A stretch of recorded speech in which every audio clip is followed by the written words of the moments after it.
Hey guys, how are you doing? And in this episode, we are going to see about PlayStation 4 in 2022. In other words, I'm going to try and convince you to buy the PlayStation 4, either used or new one. It is not going to be the problem.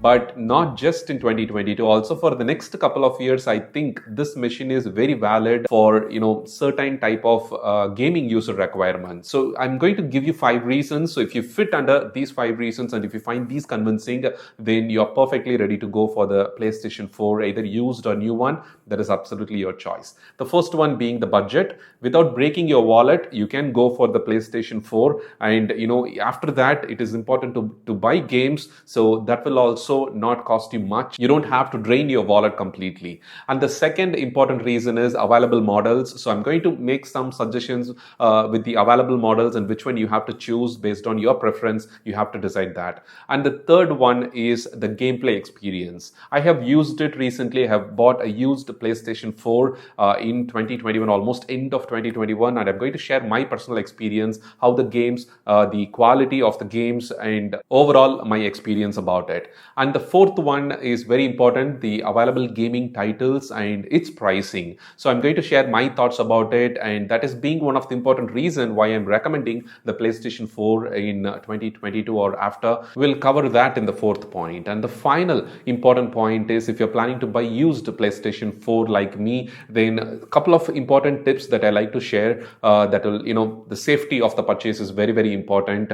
and you have to buy a perfectly working condition, a well-maintained PlayStation 4. So that is very important. So the last point will help you to decide based on that. And before starting with the point, I like to share a small story about my personal experience, like why I went with the PlayStation 4 at first place. Almost 8 to 9 years before, I was using PlayStation 3, and the HDMI out was a failure in that hardware, and I haven't repaired it. So I simply left it in the box, and I wasn't using it for all these years. And recently I was kind of stressed a lot with my work schedule, so I thought to something to spend some time to kill the boredom, and especially to spend like couple of hours at least in the weekends with the gaming platform. So I was looking for some options, and I tried to assemble a PC which costed me almost 80,000 plus, but the titles were kind of not comfortable to me. I'm not a gamer, I'm not a streamer, so I'm an occasional gamer. So for my requirement, the gaming PC was kind of an overkill. So I sold that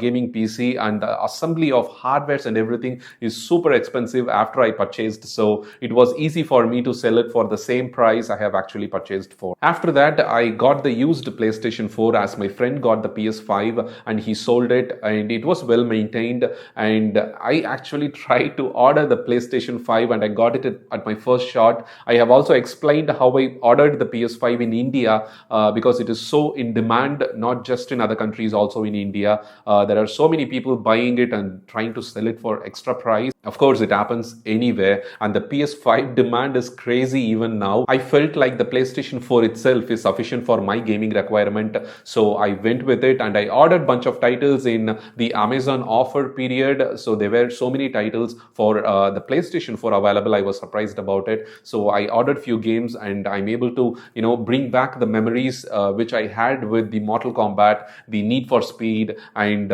action games that I experienced almost 8 years before. So this kind of a kind of a rediscovery from my memory lane.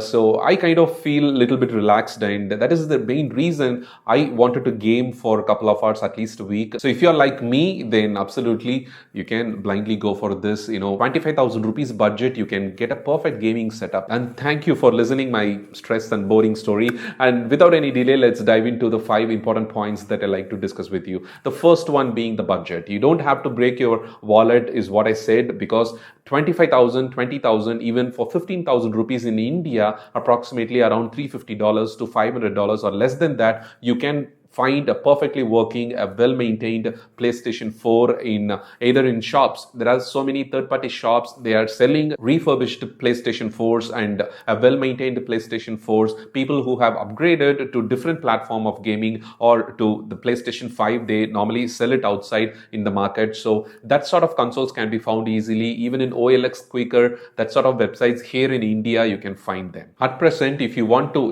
assemble a gaming computer, then you have to spend spend more than 50,000 rupees, like more than $600-700 in order to assemble a perfect gaming setup. If you try to cut the budget, then the hardware will not be sufficient for several years. So that is very important. Of course, there are gaming title differences available between the PlayStation and the PC, but the requirement of yours is very, very important. Either you are an occasional gamer or a casual or a hardcore gamer, that have to make a decision between the PlayStation world and the gaming PC world. My point is, you don't have to spend so many thousands while buying the gaming console as a used one in a perfect condition, or a new one if you can find under some deal. Next to the budget, I like to talk about the models available. The PS4 regular version, the Slim edition, and then there is one more, the PS4 Pro Edition. So the Pro model supports 4K. So if you have a 4K television and you like to try the 4K games, especially with your gaming console, then you can blindly go for the PS4 Pro Edition. Otherwise,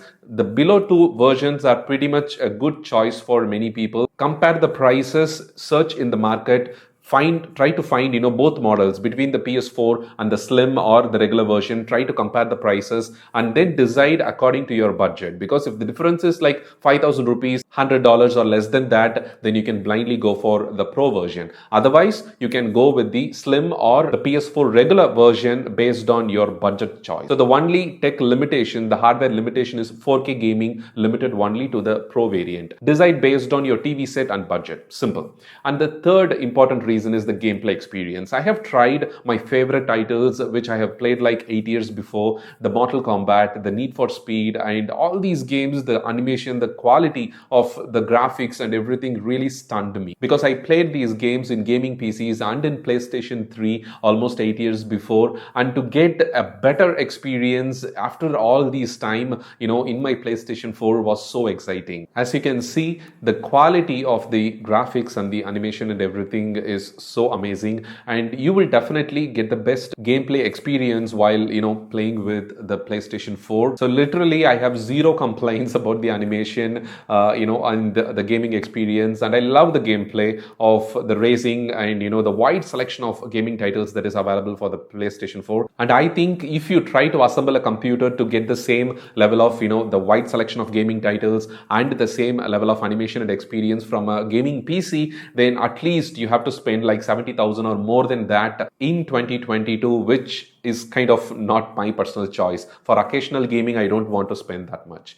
And the fourth important point is games collection and pricing. Here for me in India, as I said before, I can find games under huge discounts in Amazon or in Flipkart, and even at shops. The used games are in a wide variety of collection available for PlayStation 4, because all these years PlayStation 4 has some wide range of collection of titles. Even in the PSN network, if you want to buy games online and download it to your PlayStation, you can get the subscription and you can download it under various regular deals that is keep on released by Sony itself. So the gaming discs itself, if you're planning to buy and use the game for a long time, and if you're planning to do some offline games, then these titles are available, around $20 to $30. Like in Indian rupees, it was like 500 rupees to even less than that, and around the 1,000 rupees budget mark. So that is one very big plus point why I'm recommending the PlayStation 4 in 2022 and after. And the last important point is, when you try to buy used PlayStation 4 in OLX or in the market, try to use the game console for at least 15 to 20 minutes and see whether any flickers or any shutdowns or random shutdowns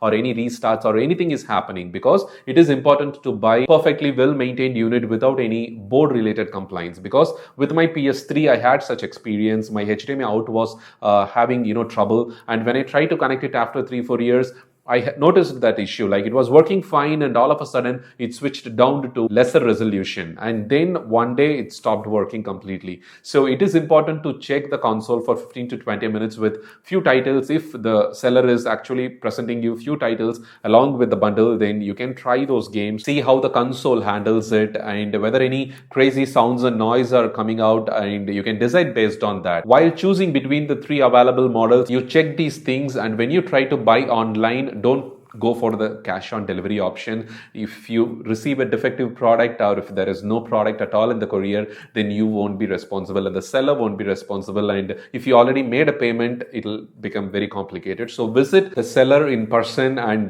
check the product and then go for the final purchase. And the last important thing is, like, either you are directly buying from the first owner or second owner or from a shop, it doesn't matter. You can get those hardwares repaired at local shops. There are few shops available in cities where they are specialized in gaming console repairs. So if there is any issue, you can get it serviced under low cost, and most of the spares are also available. So you don't have to worry about the PlayStation 4 service cost or maintenance after purchase. So that is all. And if I have missed any important point that you are thinking about, then please do share them in the comments. Thanks for watching and your patience. If you find it useful and you have convinced to go for the PlayStation 4, share your thoughts in the comment section. Have a wonderful day and we'll see you in the next video.